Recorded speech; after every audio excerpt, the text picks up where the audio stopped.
이번 시간에는 전 시간에 이어서 회계의 순환 과정에 대한 걸 한번 살펴보도록 하죠. 자, 먼저 그 공란에다가 회계의 순환 과정 그 밑에다가 여러분들 적으세요. 천천히 제가 얘기할 테니까. 먼저 거래하고 옆으로 방향 표시하고 거래. 두 번째는 붕괴. 갈로하고 붕괴장 또는 전표.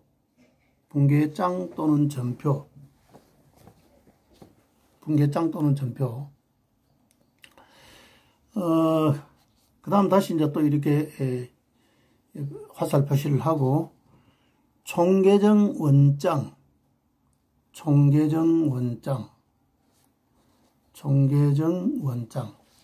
됐죠?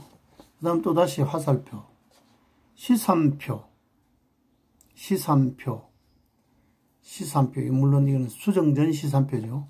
시산표 화살표 하고 결산 정리사항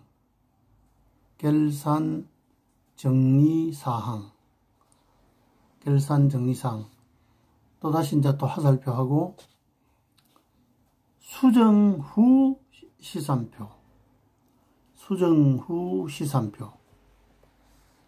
결산 정리 사항도 붕괴를 하는 겁니다.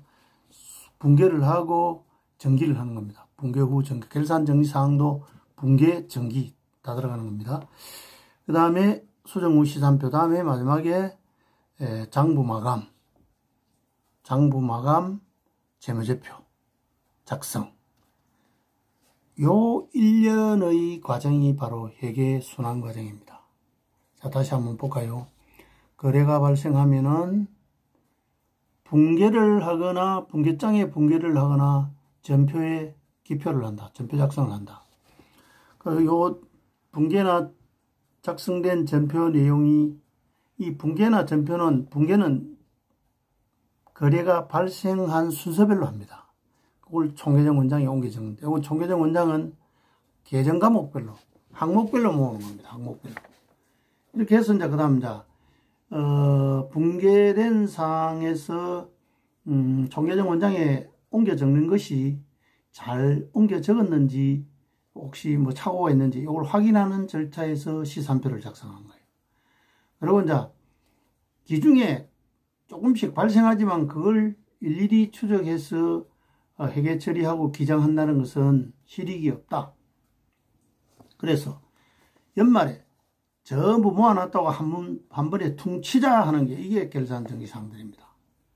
재고조사를 하고 각종 자산 평가를 하고 그다음 또 감가상각도 하고 선급, 선수, 미지급, 미수 이런 거 챙겨였고 이런 것들을 전부 정리하는 것이 결산정리사항이 들어갑니다. 요 결산정리사항도 전부 붕괴를 해서 회계 처리를 해서 또 각 계정계좌에 정기까지 해야 됩니다.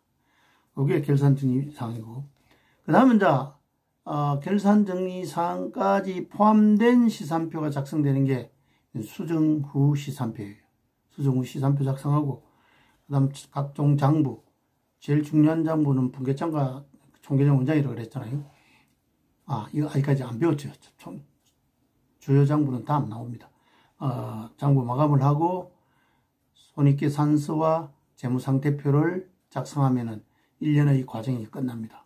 그리고 이제 1기가 끝났으면 이제 그 다음 제2기 또 역시 돌아가가지고 1월 1일부터 거래가 발생하면은 쭉 12월 30일까지 이런 식으로 계속적으로 순환한다 해서 회계의 순환 과정이라고 이렇게 이야기합니다.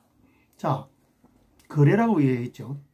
우리가 앞 시간에 거래는 발생 시점에 따라서 개시나 기준거래나 결산거래나 또 거래 요소의 변동, 거래 팔 요소에 따라서 뭐 손익거래냐, 교환거래냐, 뭐 대체거래냐, 혼합거래냐 이렇게 구분해 봤죠.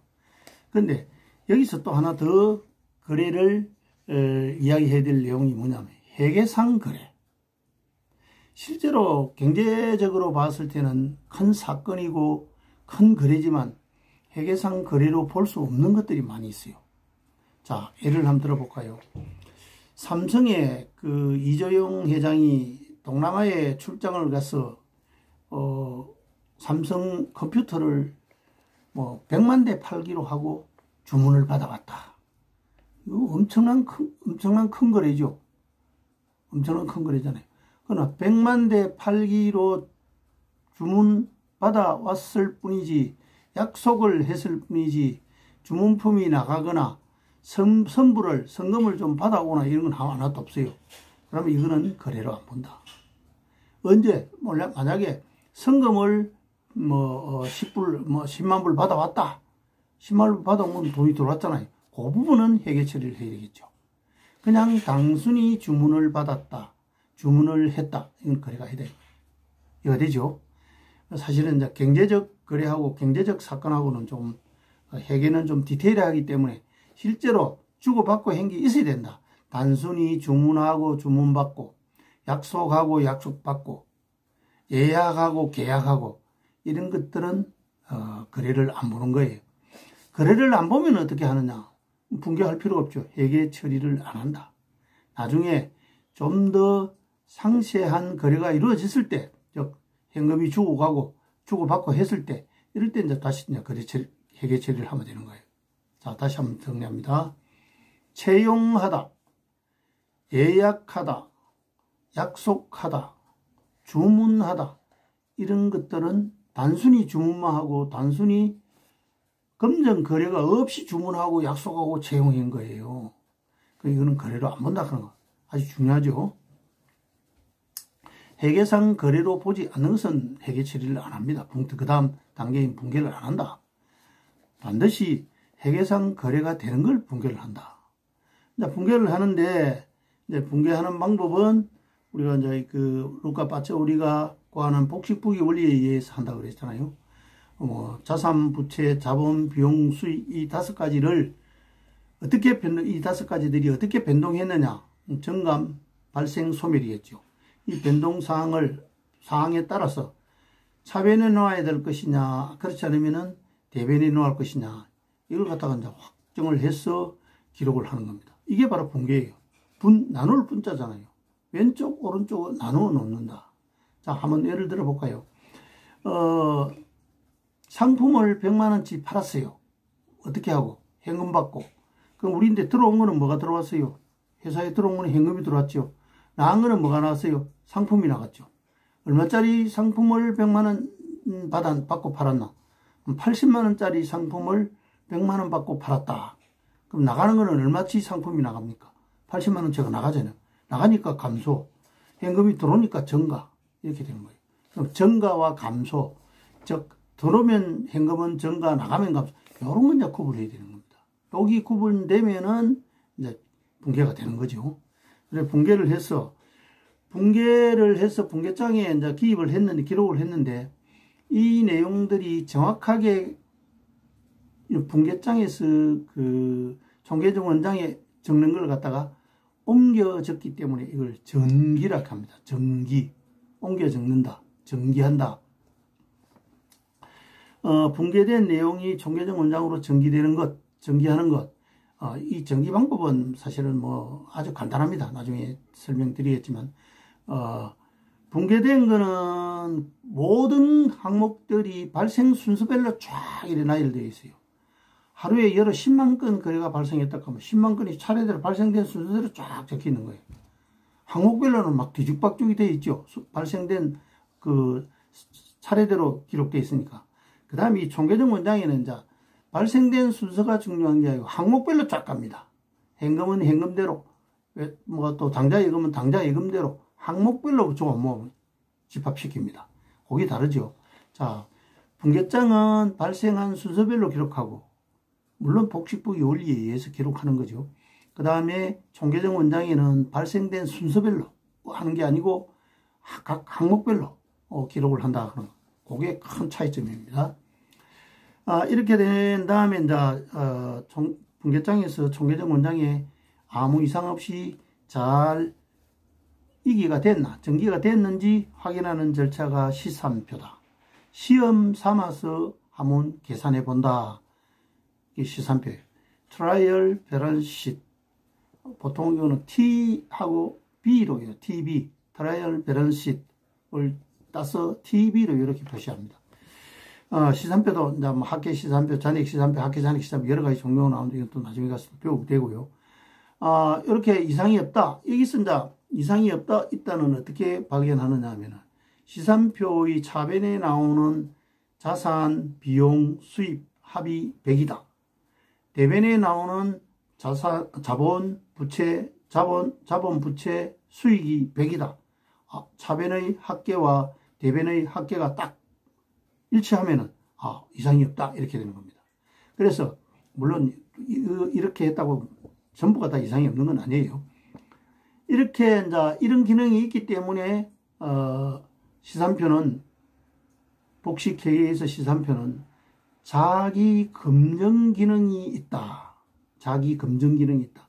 시산표에 나오는 차변의 합과 시산표에 나오는 대변의 합이 일치하지 않으면 어떻게 된다 이 말입니다. 뭔가 틀렸다 이 말이에요. 틀린 걸 가려낸다. 그런데 물론 못 가려내는 것도 많이 있어요. 똑같이 차변 대변 틀린 경우를 잡아넣고 못 찾잖아요. 그런데 차변에는 넣고 대변에는 안 넣었다 하면은 합이 틀리잖아요. 이럴 때는 찾아내는 거예요. 그래서 이걸 자기 검증 기능이 있다. 자가 검증 기능이 있다. 이렇게 이야기하기도 합니다. 이렇게 이제 시산표에 작성한 결과 이상이 없다. 그러면 이제 12월 말에 가서 이제 결산할 시점에 가서 전부 이제 기중에 조금씩 일어났지만 그걸 일일이 기록한다는 것은 너무 번잡하고 효익이 없다. 이래가지고 이제 연말에 다 모아가 하는 거예요. 퉁치가 하는 거. 아까 이야기했죠. 각종 자산 평가, 재고조사, 그 다음에 감가상각, 그 다음 대손 설정, 선급, 선수, 미지급, 미수. 이 정도만 알면 돼요. 결산증상. 이런 것들을 전부 이제 챙겨 넣는 거죠. 이게 결산정리사항 내용이고, 이 결산정리사항에 챙겨 넣는다는 것은 어떻게 넣느냐. 역시 여기서도 분개를 하고, 분개된 내용이 또 어떻게 총계정 원장으로 전기를 하고 이렇게 되는 거예요. 그런 다음에 이제 또 다시 시산표를 만들어 보는 겁니다. 수정 후 시산표를 만들어 본다. 차변에는 자산, 비용, 대변에는 부채, 자본, 수익 이렇게 들어가는 거예요. 그래가 또 재차 합계가 이상이 없다. 그럼 이제 이것 가지고 또 다시 한 번 더 모든 내용들을 한눈에 다 표시하는 또 워킹 시트라는 정산표도 있습니다. 그건 또 나중에 좀 더 가서 보고 시산표를 만들고 이상이 없다 이러면 이제 여기서 이제 각종 장부를 마감합니다. 각종 장부 마감. 장부를 마감하는 요 자체가 뭐냐면 바로 결산의 본 절차입니다. 결산의 본 절차. 보통 우리가 이 회계책 교과서를 읽어보면 원서를 보면은 결산을 뭐를 결산으로 번역했냐면 클로징이라 합니다. 클로징. CLOSING 클로징. 클로징. 폐쇄한다, 닫는다, 이 장부를 닫는다, 이게 마감하는 거예요. 장부를 마감한다. 장부를 마감할 때 위에 한 줄 긋고, 그 다음에 금액 쓰고, 밑에 두 줄을 치잖아요. 앞에 한 줄 치는 거, 그게 보조마감선이고, 완전히 두 줄 딱 그어보는 게 여기에 마감선입니다. 그래서, 장부를 마감하는 게 바로 결산이다, 이렇게 되는 거죠. 그래서 결산이라는 것은 클로징. 마감하는 게 여기 바로 결산의 본 절차입니다. 그럼 앞에까지 어디까지 시산표 작성하는 거 여기까지가 뭐냐? 시산표 작성하는 게 예비 절차고 그 다음에 결산 후 절차, 결산을 한 다음에 하는 절차는 이제 재무제표 만드는 겁니다. 손익계산서도 만들고 그 다음에 재무상태표도 만들고 좀 더 나가면 뭐 자본변동표, 현금 흐름표 이런 각종 재무제표를 작성하면은 이제 끝이 나는 거죠. 자. 요 결산 절차는 예비 절차, 본 절차, 결산 후 절차가 있다. 이렇게 해서 이제 하나의 그 회계의 전반적인 과정이 끝나는 겁니다. 이걸 뭐라 하느냐 하면은 회계의 순환 과정이라 합니다. 어카운팅 사이클이죠. 그런데 여기서 중요한 것은 이제 1년의 흐름이잖아요. 흐름인데 가장 중요한 것이 뭐냐? 가장 중요한, 물론 다 중요하지만 여러분들이 기초하는 입장에서 가장 중요한 건 뭐냐? 분개하는 거예요. 분개하는 거. 이 붕괴하는 게 이제 복식보기 원리에 의해서 붕괴를 해야 되거든요. 우리가 앞에서 거래 판료소의 정감, 변동. 정감 변동이 어떻게, 변동은 정감해야 변동이 생겼는데, 정감하면 변동이 생긴 건데, 이 변동된 내용들을 일목요연하게 어떻게 해서 차변해 놓고, 또 어떻게 해서 대변해 놓느냐. 이게 바로 이제 복식보기 원리에 의해서 놓는 겁니다. 이렇게 나은 걸, 그 다음 이제 총계정 원장에 옮길 때는 어떻게 또 옮겨 적느냐. 옮겨 적는 건 사실 어려운 거 없어요. 붕괴하는 게 이게 어렵습니다. 붕괴가 어려워요. 이게 가장 핵심입니다. 특히 요즘은 여러분들 그 전산회계 프로그램이 아주 많이 발달되어 있어요. 많이 발달되어 있기 때문에 붕괴만 정확하게 해주면은, 즉 차변 대변료로 놓는 거죠. 차변에 뭐 넣고, 계정 과목 뭐 넣고, 금액 뭐 넣고, 얼마 넣고, 대변에는 또 계정 과목 뭐 넣고, 금액 얼마 넣고, 요것만 정확하게 요리해주면, 물론 또 금액이 차변은 100원 들어가 있는데 대변은 50원 들어가는 게 말도 안 됩니다. 처음 원리가 그렇겠어요. 대차는 같아야 된다 했잖아요. 차변에 100원 들어갔으면 대변에도 100원 들어가야 되는 겁니다. 알겠죠? 그 논리에 입각해서 차변, 대변을 여러 쪼개 있는 거, 요게 중요한 거예요. 이게, 그것만 이해하면은, 그 다음 나가는 건 쉬워요. 그리고 이제 아까 정지라는 거는, 이 회계 프로그램이 다 해준다 그랬잖아요. 요즘은 공부하기가 좋아요, 이게. 왜? 회계 프로그램 때문에. 아주 발달된 프로그램들이 많이 있고, 그 다음 또 뭐 큰 기업체에서는 자체에서 회계 프로그램을 개발해서 쓰고 있어요. 그렇기 때문에 붕괴만 정확하게 해주면은 총계정 원장의 각 계정 계좌에는 프로그램 지가 알아서 딱 이렇게 전기를 해줘요. 그 다음 또 어떻게? 거기서 또 시산표 만들어줘. 또 이제 시산표 만들어주고 나면은 결산 정리 사항 다 챙겨가지고 또 역시 붕괴만 해주면 왜 되나? 전기 지가 해. 또 시산표 지가 만들어. 나중에 보고서까지 다 만듭니다. 나중에 여기다가 또 뭐 부가세 신고서까지도 다 해요. 그만큼 편리한 시기가 된 겁니다. 왜냐하면 그 전산회계 프로그램에 의해서. 근데 여러분들은 이제 제일 중요한 게 거래 다음에 일어나는 붕괴다. 아까 붕괴를 하기 위해서는 회계상 거래가 돼야 된다 했죠. 거래가 안 되는 걸 외워버리면 되잖아요. 막연히 약속하고 채용 약속하고 뭐 거래 약속하고 주문하고 계약하고, 그죠? 이런 것들은 거래가, 회계상 거래, 경제적으로는 큰 거래가 될지언정 회계상 거래는 안 본다. 그러면 이제 회계상 거래로 안 보는 건 어떻게 해야 된다? 회계 처리 안 한다. 이렇게 되는 거겠죠. 자, 그 부분에 대해서 한 번 더 설명을 하면은, 붕괴를 이제 어떻게, 회계 처리를 어떻게 해야 되느냐. 그 판료소의 정감 변동 있죠. 판료소의 정감 변동. 자산, 부채, 자본, 비용, 수익인데, 자, 여기서 보면은, 자, 두 가지 먼저 쉽게 배웁시다. 부채가 뭐예요, 부채가? 부채는 여러분들 뭐 쉽게 알잖아, 그죠?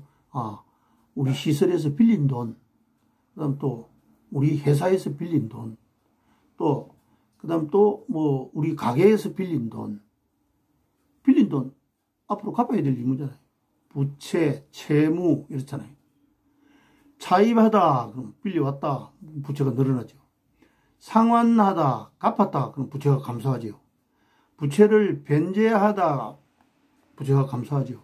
외상값을 결제하다, 갚았으면 결제하다, 상환하다, 변제하다 다 갚았다는 얘기거든요. 갚았으면은 부채가 늘어납니까? 감소합니까? 부채를 갚았는데 늘어난다 말이 안 되잖아요. 부채를 갚았으면은 감소하고, 새로 부채를 얻어왔으면은 증가하고. 자, 부채는 쉽게 되죠. 쉽게 이해됩니다. 뭐, 여러분들은 뭐. 그런데 이제, 자본은 어떻게 되느냐. 일단 자본은 외우세요.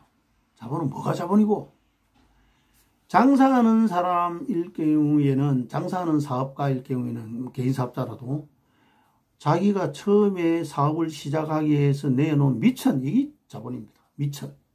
자기가, 개인 사업자는 자기가 내야 되잖아요.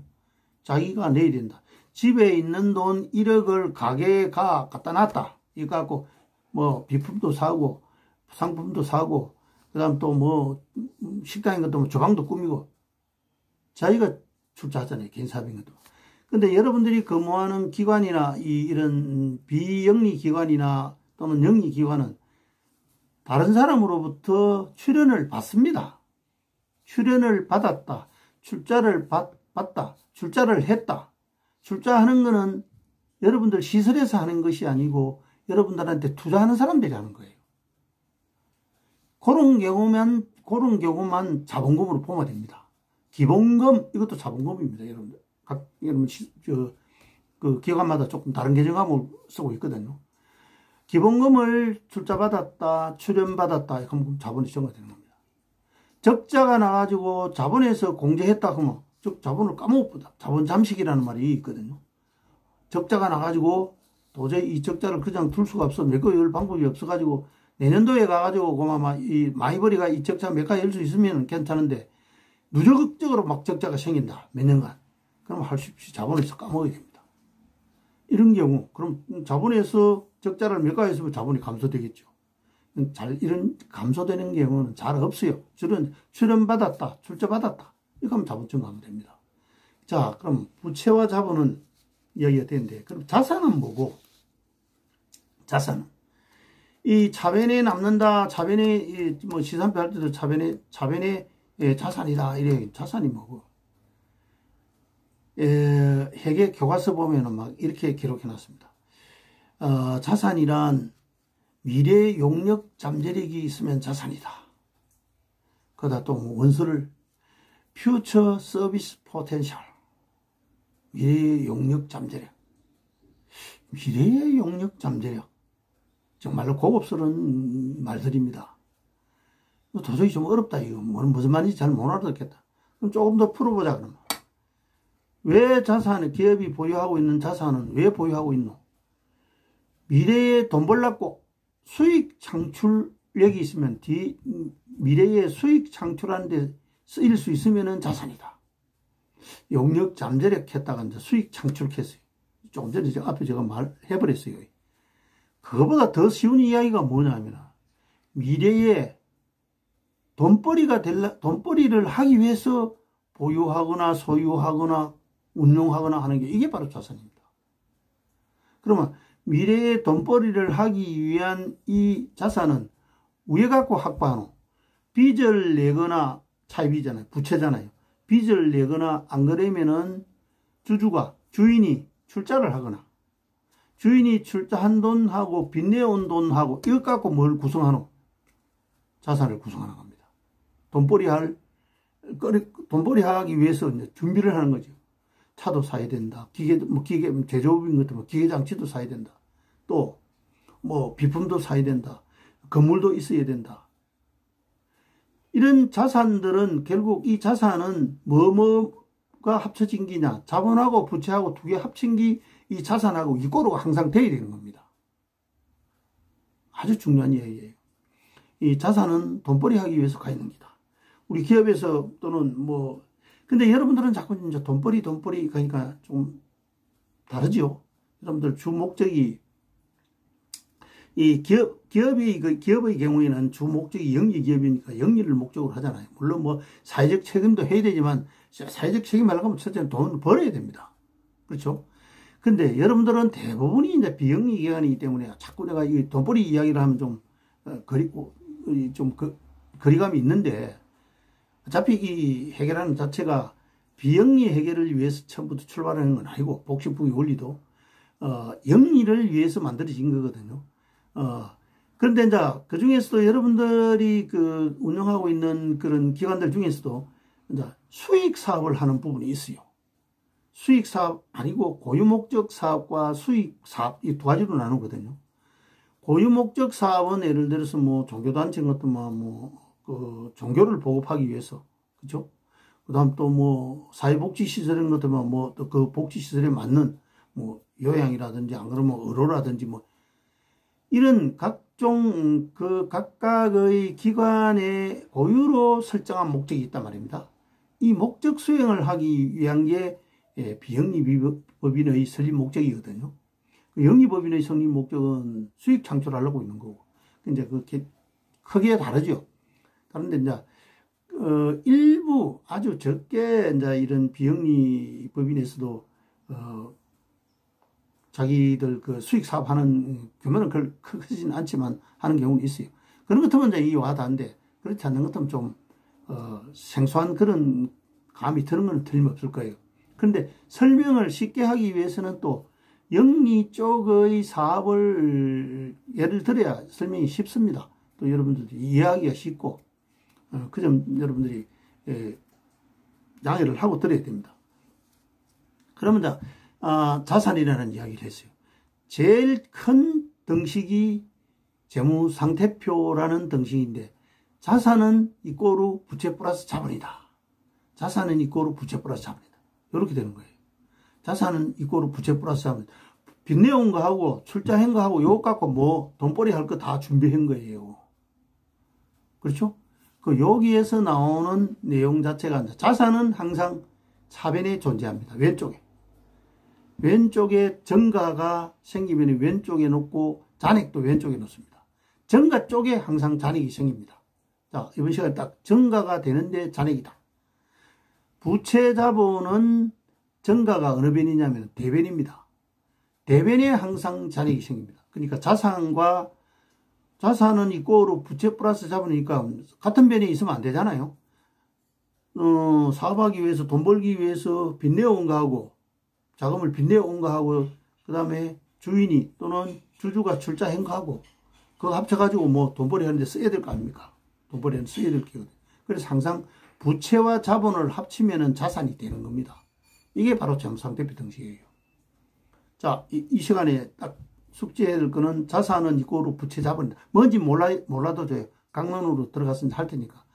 너무 중요한 이야기라서 자꾸 되풀이 하는 겁니다. 그래서 또 자산의 정가는 차변이다. 정가는 차변이다. 정가되는 쪽에 잔액도 생긴다. 잔액도 생긴다. 그 다음, 부채와 자본은 정가가 대변이다. 반대변입니다. 두 개가 부채 자본이 두 개 합쳐야 자산이 되니까 반대변이 나야 될 거 아니에요. 부채와 자본은 정가가 대변이다. 이거는 뭐 하나의 불변의 진리로 이렇게 외워야 됩니다. 이거 왜 그렇노? 이거는 뭐 왜 그렇노? 이래 질문에 대한 답이 필요 없어요. 무조건 부채와 자본은 대변이고 자산은 차변이다. 그래서 부채와 자본은 대변의 정가니까 잔액도 대변이 생긴다. 위치 알았죠? 이 위치만 정확하게 알면 그 다음 진도가 나가기 쉬워요. 그 다음에 비용과 수익은 또 위에 비용은 차변입니다. 수익은 반대변입니다. 수익을 얻기 위해서 쓴 게 뭐냐면 비용이에요.